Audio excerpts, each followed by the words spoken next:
Sabe aquela expressão clichê que a gente vê em filmes de ação, aventura, praticamente em todos? Alguém dizendo, você já foi longe demais. Estamos enjoados dessa frase, mas o que a gente não enjoa é de ver a justiça sendo feita. Aliás, não tem nem como enjoar porque são casos raros. Porém, quando alguém vai realmente longe demais, como é o caso do Todo-Poderoso aqui no Brasil, o sentimento de satisfação é geral. Eu já disse pra vocês, e conversando com um amigo meu, ele disse a mesma coisa. Ele disse, olha velho, no dia que esse cara for preso, eu vou soltar fogos. E aí eu disse, eu vou estar junto com você, né? E eu sei que muitos brasileiros também estarão, né? Eu já prometi até um churrasco, né? E vou gravar, não vai ter vídeo esse dia, vai ter só xingamento. E parece que está cada vez mais próximo, meus irmãos. É um passo de cada vez. Estava vendo, inclusive, uma entrevista com o Paulo Figueiredo e ele explicando esse processo, né, para chegar nisso que a gente vai ver aqui nessas duas matérias. Uma enviada pelo nosso querido irmão Pedro Nedved, um abraço forte para ele, e a outra enviada pelo Guilherme Espírito Santo. Para você ver em que andamento vai a questão da censura aqui no Brasil, lá nos Estados Unidos, que é verdadeiramente o país que protege, pelo menos, o direito do cidadão deles falar, né? A primeira emenda deles é uma coisa que eles levam muito a sério. E agora, graças ao todo-poderoso brasileiro, eles vão modificar as próprias leis. Tem essa proposta lá por causa do todo-poderoso. Então ele conseguiu. Se ele queria realmente ser a atenção do mundo, ele conseguiu, né? Vamos ver aqui as matérias. Agradeço já a todos vocês que acompanham aqui o canal, né? Vamos começar por aqui, pela Casa Branca, né? Projeto americano pode barrar o Todo-Poderoso de ir nos Estados Unidos da América. Olha só, que lei é essa? 2 parlamentares americanos do Partido Republicano apresentaram ontem um projeto. Ontem, no caso, é dia 17/9. Eu estou fazendo esse vídeo em 18/9/2025, às 10 horas da noite, certo? Então vamos lá.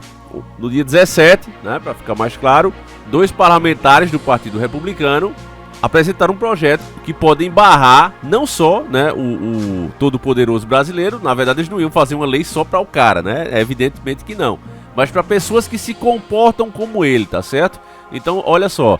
O projeto barra qualquer autoridade estrangeira que tenha ferido a primeira emenda da Constituição ao impedir o acesso irrestrito à liberdade de expressão para cidadãos americanos enquanto eles estejam nos Estados Unidos da América. A medida foi confeccionada como uma resposta às decisões do nosso Olimpo aqui no Brasil, o todo-poderoso imoral que teria atingido pessoas com dupla nacionalidade, brasileira e americana. Essas decisões estão sob segredo de justiça, mas há suspeitas de que o magistrado tenha suspendido contas nas redes sociais de um grupo de brasileiros e americanos que moram nos Estados Unidos. Suspeita não, né? A gente sabe aí, o Paulo Figueiredo, o Alan dos Santos e tantos outros, né? Despachos que, caso o projeto apresentado na Câmara dos Representantes dos Estados Unidos fosse aprovado pelo Congresso e sancionado pelo presidente Joe Biden, obrigariam os Estados Unidos a barrarem a entrada do Todo-Poderoso no país, ou então a deportá-lo de volta ao Brasil, caso ele se enxira, né, e chegue de alguma maneira lá. Os caras vão pegar o cara e devolver. O texto precisa passar agora pelo Comitê de Assuntos Jurídicos da Câmara dos Estados Unidos. O colegiado funciona como uma espécie de comissão para a aplicação da lei nos tribunais federais americanos. Então a mídia aqui, você vê, meu irmão, que ela tá com aquela cara, sabe de quem chupou limão? Que alguém pegou alguma coisa às vezes, prova aí, o cara faz aquela careta, né? É exatamente isso, meu irmão. E aí, né? Eu vou mostrar mais uma pra gente chegar na conclusão. Deixa eu mostrar a próxima matéria, que fala da Casa Branca, né? Eu acabei trocando aqui a posição das matérias, mas não tem problema não, o sentido é o mesmo. Casa Branca condena suspensão do Twitter X no Brasil. Todos devem ter acesso. Botou pra torar, né? 18 de setembro de 2024 essa matéria. A Casa Branca afirmou na terça-feira, dia 17, que a liberdade de expressão inclui o acesso irrestrito às redes sociais. A porta-voz do governo norte-americano, Karine Jean-Pierre, deu a declaração em resposta a uma pergunta da jornalista da Rede Podre de Televisão sobre o bloqueio do ex-Twitter no Brasil.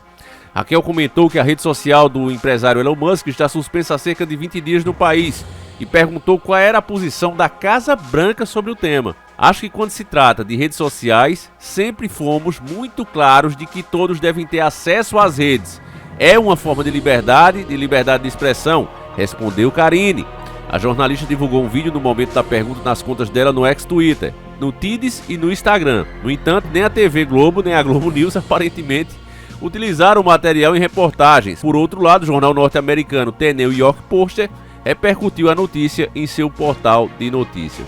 E aí vale lembrar, né, aqui inclusive essa matéria da Oeste, eu não vou ler ela completa, mas eles falam, né, que o Twitter já podia ser liberado, já que as multas, segundo eles, foi paga. E essa história aí de que, mas não tem escritório aqui, tem várias outras redes, inclusive a rival que tá aí agora, né, que inclusive eles estão recomendando, ela também não tem escritório aqui e tá funcionando, né? Então é aquela coisa, a justiça só é cobrada ao pé da letra quando você pisa nos calos dos reis, né? É o que aconteceu, por exemplo, nesse último debate aí, onde um dos candidatos, o da Pena, né, ataca um boçal com uma cadeira e não dá nada pra ele, continua indo nos debates como se fosse um cidadão comum, né, se não tivesse cometido um crime dessa magnitude, porque quando ataca um candidato disputando uma eleição, na verdade ele está atacando um grupo de ideias, né? Como eu já falei, o meu pensamento, o seu pensamento, né? Pessoas que pensam como nós, merecia levar a cadeirada, merecia ser agredido e mais, né? É como se ele tivesse batido num animal, nem isso, né? Porque eu acho que hoje se você bater num animal você vai preso, basta alguém filmar e a própria população quer lixar. Mas, né, se você for um da pena, se você tiver contatos com partidos e com autoridades, aí você pode dar cadeirada em quem você quiser, né? Então, assim, é triste isso que está acontecendo e países como os Estados Unidos não permitem esse tipo de coisa. Agora, onde é que vem realmente a fonte do desespero da grande mídia? O desespero vem, meus irmãos, porque eles estão vendo aí que o Trump está vindo com tudo, né? O Trump vem com tudo. Dificilmente, eu imagino que o Joe Biden, aquela múmia viva, né, assinaria uma lei como essa. Mas, com o novo presidente eleito, Donald Trump, que tem realmente sangue nos olhos contra esse tipo de medida, né, que tem o próprio Elon Musk como um dos principais apoiadores da sua campanha, meu irmão, não pense que isso vai ficar assim, não pense. Inclusive, já tem movimentação dos mais extremistas lá na Europa pedindo demissão do cargo. Isso já é a pressão do Donald Trump acontecendo agora já. Aqui no Brasil você vê que a mídia também está desesperada, porque eles sabem que no momento que o Trump entrar, a pressão vai ser muito grande. A Europa já sente isso. Por mais que os Estados Unidos tenham perdido bastante poder, a verdade é essa, eles ainda são a principal nação do mundo. Ainda são. E o que é decidido lá acaba refletindo no mundo inteiro. Então, é como alguns já têm dito, o que está acontecendo agora é que esse todo-poderoso está ficando caro para o sistema. Ele está ficando muito caro. Por isso é que já tem nesse momento as assinaturas, né, necessárias para impeachmentá-lo. Não vai demorar muito. Pelo que a gente está vendo aí, acredito que esse ano ainda não rola mais não. A gente já está no mês 9, né, já está chegando ao fim de mais um ano. Eu acho que esse ano não rola não, mas o ano que vem, meu irmão, tem tudo para acontecer, né? E os caras estão desesperados por conta disso. A própria retirada do Twitter dessa forma, né, sem base jurídica, inclusive muitos especialistas têm falado isso. A forma como ele tirou o Twitter do Brasil foi tudo que Musk queria, né? Foi como se o Musk tivesse jogado um anzol e o cara mordeu a isca. Justamente por quê? Porque a grande briga do Twitter hoje é no continente europeu. A União Europeia tem se juntado porque sabe que a esquerda está perdendo espaço, eles não ganham mais debate, né? Porque aquela conversa mole de que, não, nós nos preocupamos com os mais necessitados, com os grupos e não sei o que, as pessoas estão vendo que o que eles fizeram foi criar privilégio e tornar a vida de todo cidadão pior, inclusive destruindo a família, o direito das pessoas produzirem nas suas próprias terras, né? Tudo com essas narrativas. Eles querem adiantar e muito a agenda, né? Então as pessoas lá perceberam isso, não é porque, o povo é extremista, ninguém passa a ser extremista de uma hora para outra, né? As pessoas começaram a repudiar todos esses candidatos que têm, inclusive artistas também, né, que têm esses viés políticos. E aí, né, eles não veem como um defeito, uma falha deles próprios. Eles veem isso e colocam a culpa nas plataformas, porque tem democratizado a informação. Mas vocês ficam divulgando, né? A briga deles era essa, porque, por exemplo, aqui no YouTube mesmo, os canais cresciam de acordo com o engajamento. Por isso é que o nosso canal mesmo crescia tanto, né? Eu não pegava no mínimo 20 mil inscritos por mês antes do algoritmo mudar, porque era baseado nos minutos que vocês assistem, nos likes que vocês dão e nos comentários, além dos compartilhamentos. Então quem tivesse isso mais calculado com as views que estava tendo, por exemplo, imagine um cara que tem 1000 visualizações e o canal tem 1 milhão de inscritos, o outro tem 1000 visualizações, com um canal de 100 inscritos. O YouTube fazia a porcentagem em cima disso. E aí aquele canal menor também tinha chance de ir para em altas, por exemplo. E o nosso ia o tempo todo, e por isso que a gente cresceu tão rápido, sem a ajuda de ninguém, sozinhos, né? Ajuda de Deus. E vocês aí batalhando, sendo as mãos dele aqui na terra. Então a gente cresceu bastante, graças a Deus, né? Depois, quando eles começaram a perceber isso, aí eles começaram a ameaçar as Big Techs, tiraram todos os anúncios, né? Ameaçaram inclusive banir as Big Techs se não se adequassem, né? Se não se criassem leis mais justas. E que leis mais justas eram essas? Uma delas era dar prioridade à informação da mídia. Hoje você faz uma pesquisa no Google, aqui no YouTube mesmo, e é difícil você achar o assunto que você quer, porque fica recomendando títulos parecidos, sempre dando prioridade à mídia. Então você procura avião que caiu tal dia, só matérias ali da mídia, né? O ponto de vista deles, passando a notícia deles. Você quer procurar algo mais técnico, que modelo era aquela aeronave, você vai ter que assistir alguma matéria da mídia, né? Os canais especialistas nisso você não encontra, é difícil, a não ser que você já saiba o nome. Então isso fez com que a informação de alguma forma voltasse ao monopólio, né? Mas ainda eles acham pouco, porque mesmo assim eles estão sendo derrotados, não gera jamais o mesmo engajamento, né? Porque as pessoas simplesmente não se identificam com o que eles falam, não se sentem representadas com eles, então eles continuam ainda perdendo espaço. Mas claro que deu uma freada grande, né?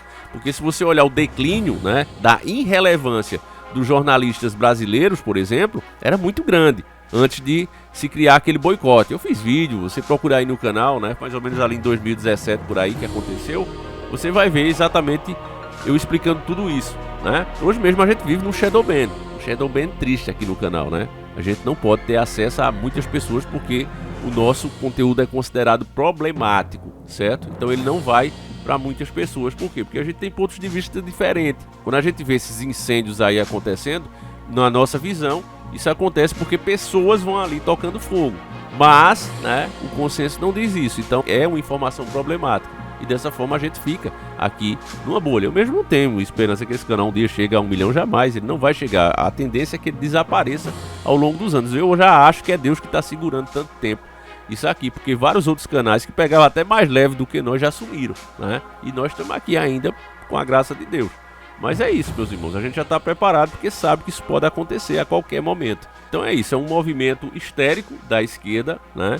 E que é coordenado e que é uma maneira que eles estão tentando aí de contra-atacar, né? Então, se você vê isso que está aqui no Brasil, já é uma imitação do que se passa na Europa. A Europa, os caras já ameaçaram de prender o Elon Musk. Esses dias mesmo eles chegaram a prender, acho que foi na Itália, se eu não me engano, que aconteceu, não lembro agora o país, mas chegaram a prender o cara do Telegram também, né? Ele teve que pagar uma fiança muito alta lá, né? Essa é a forma da esquerda reagir, né? De ela contra-atacar, né? Então vale, mais uma vez, a cobrança da população. Quem pode impedir sempre é a população. É a única que tem força para isso. É a população. A revolta popular, ela pode fazer muitas coisas, né? Infelizmente, o nosso cidadão, hoje ele é um cidadão mais fraco do que um cidadão americano. Nem se compara. Por quê? Porque eles são mais inteligentes, são melhores do que nós? Não. Ninguém é melhor do que ninguém. Agora eles têm o direito à defesa, né? É muito mais fácil dizer cala a boca, como infelizmente eu tenho vários vídeos aqui do que aconteceu e acontece até agora na Venezuela, né? Cidadãos com cartazes tomando tiro nas pernas, nos braços, caindo ali, não podem revidar porque não tem o direito, né? Eles estão sendo roubados, né? A verdadeira pessoa eleita teve que sair do país, está foragida do país, o cara que foi eleito, né? E o usurpador, o ditador, tá lá mandando em todo mundo descer o porrete, atirar em quem ele quer. A mídia esconde, a mídia não fala. Nós não podemos mostrar justamente por causa desse acordo. Ah, não, imagens fortes. Ora, mas o meu canal não é para criança, meu canal tem, aqui eles mesmos disponibilizam pra gente a faixa etária, né? A gente consegue ver mais ou menos a faixa etária dos telespectadores. O nosso é de 22 a 65 anos. Nós não temos quase nada de adolescentes aqui no nosso canal. E mesmo assim, né, não pode mostrar imagem forte. Então você adulto não pode ver imagem forte. Quer dizer, poderia resolver isso facilmente na própria configuração. Não quero que recomende vídeos pra mim assim, né? Mas tirar monetização, dar strike, essa coisa toda que a gente faz é censura, né? A gente já vive numa censura velada, né? E é isso. Agora pra quê? Tudo isso pra manter o debate. Porque você mostra as imagens que eu tenho aqui, né? Um cidadão com cartaz, grupos de cidadão pedindo pro cara renunciar porque ele realmente roubou e tomando tiro e sem poder revidar porque foram desarmados, uma ação ilegítima, né, de um ditador. Você mostra isso, não tem como debater, Não tem como você continuar conversando com os caras. Você vê mesmo os debates hoje. Poderia muito bem modernizar o negócio, o cara poder mostrar imagens, né? Tornar uma coisa realmente atrativa para chamar mais a atenção do povo. Mas não, é para ficar nas narrativas. Você vê, hoje com a internet, o cara faz uma afirmação ali, né? Por exemplo, o Davi é loiro. Poxa, o cara vem aqui rapidamente, em 3 segundos, coloca Encarando o Sobrenatural, vai ver minha cara. Não, o cara não é loiro não. Pronto, desmentiu o camarada, né? O debate ser montado assim, para desmentir as narrativas. Mas eles não querem. É para manter o debate, né? É para manter o debate. Principalmente nessa questão do desarmamento, acabou, meu irmão. Enfim, né? A gente já vai acabar entrando para outros assuntos, mas que tem tudo a ver, né? Como você sabe, tá tudo ligado. E é isso, meus irmãos. Um abraço a cada um de vocês. Obrigado pela presença aqui. Fiquem com Deus. E me diga aí o que é que você acha. Se Trump voltar, as coisas mudam aqui no Brasil? Deixa aí os comentários. Um abraço e fui!